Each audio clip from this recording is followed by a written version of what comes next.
Tory grassroots revolt, Bono's fall and the rise of a surprise challenger. In a dramatic twist, Kemi Badenoch, once the darling of Conservative Party members, is seeing her stock plummet as a fresh survey reveals deep-seated buyer's remorse over last year's leadership contest.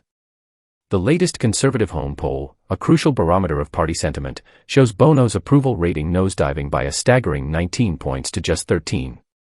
Did you know that over 95% of our viewers aren't subscribed to the channel? We totally get it, life gets busy, and sometimes it's easy to forget. But here's the thing, subscribing is completely free, and it really helps us keep creating the content you enjoy. So, why not hit that subscribe button and join our community? It only takes a second, but it makes a world of difference to us. Thank you for your support. In a dramatic shift within the Conservative Party, Kemi Badenoch, once a rising star and a favorite among grassroots Tory members, is now facing a steep decline in support. A fresh survey reveals growing disillusionment among party activists, indicating a deep-seated sense of regret over the outcome of last year's leadership contest. The latest Conservative Home poll, a crucial barometer of internal party sentiment, paints a bleak picture for Badenoch. Her approval rating has nosedived by a staggering 19 points, leaving her with a dismal 13.3% approval score.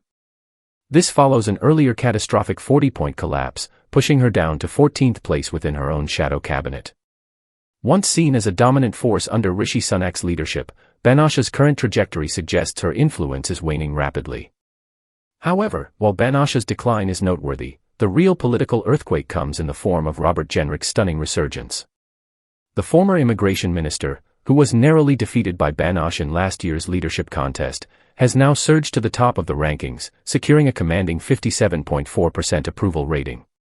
His meteoric rise sends a clear message: many Conservative members now believe they backed the wrong candidate in the previous leadership battle.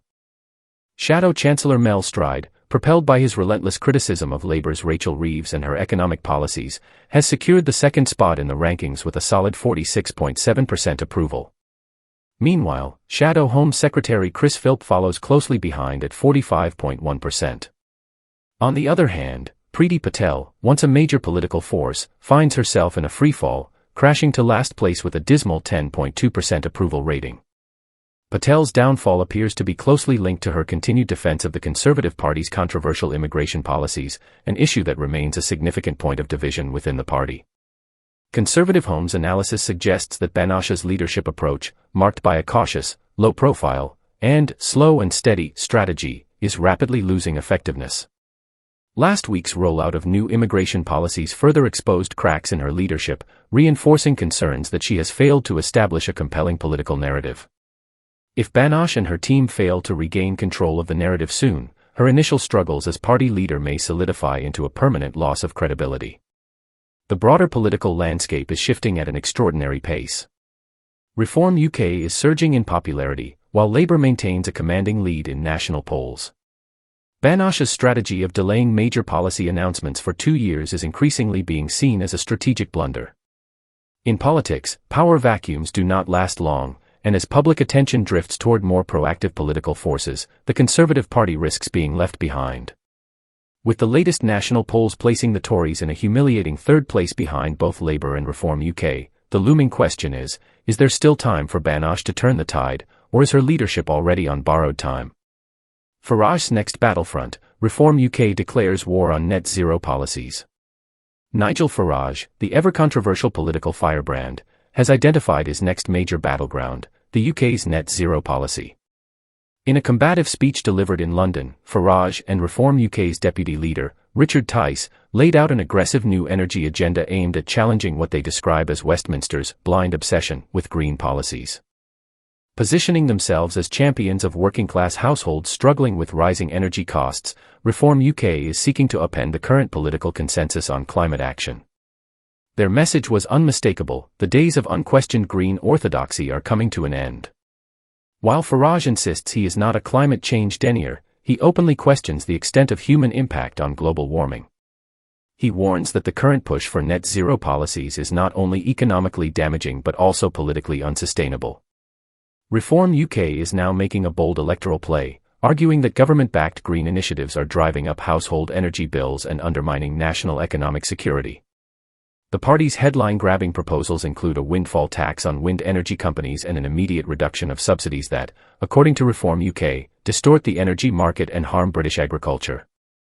In an unambiguous message to renewable energy firms, Tice declared that Reform UK was serving notice on businesses that prioritise green profits over the needs of British consumers. The party's vision extends far beyond energy markets. They have pledged to penalise farmers who convert agricultural land into solar farms, arguing that food production should take precedence over renewable energy projects. Reform UK is also calling for a special tax, similar to inheritance tax, on land used for solar energy production. Additionally, they have vowed to put an end to large-scale battery energy storage systems, further tightening their stance against what they perceive as an inefficient and costly green agenda. This marks a high-stakes gamble for Reform UK. Public support for environmental policies remains strong, but voter attitudes shift depending on how the issue is framed. Reform must walk a fine line, opposing net zero policies without appearing to reject climate action entirely. Nevertheless, they see a major electoral opportunity in pushing back against green levies, high energy prices, and what they frame as government overreach in the energy sector. Farage's broader political strategy is becoming clear. By taking an aggressive stance on net zero, he aims to consolidate Reform UK's rising poll numbers while reinforcing the party's independence from the Conservatives. By explicitly ruling out any electoral pact with the Tories, Farage is ensuring that Reform UK is seen as a legitimate political force in its own right, rather than a mere protest movement for disillusioned right-wing voters. With local elections fast approaching, Reform UK is growing increasingly confident.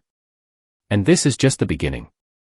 Expect more headline-grabbing policies in the coming months as Farage and Tice seek to reshape the UK's political landscape, one sacred cow at a time. Reeves on the ropes as UK economy stagnates, recession looms.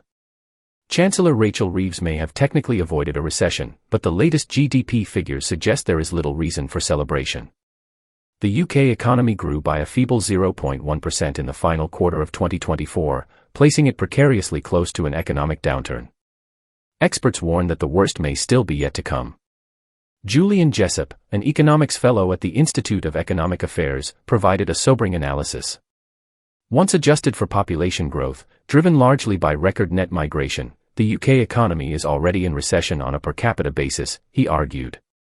The headline GDP number may not meet the technical definition of recession, but in terms of output per person, the economy is shrinking.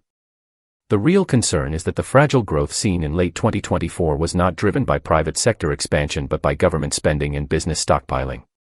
Jessup warned that this could mean any recovery in early 2025 may not require new production, as existing stock levels are still high. Business confidence remains at an all-time low.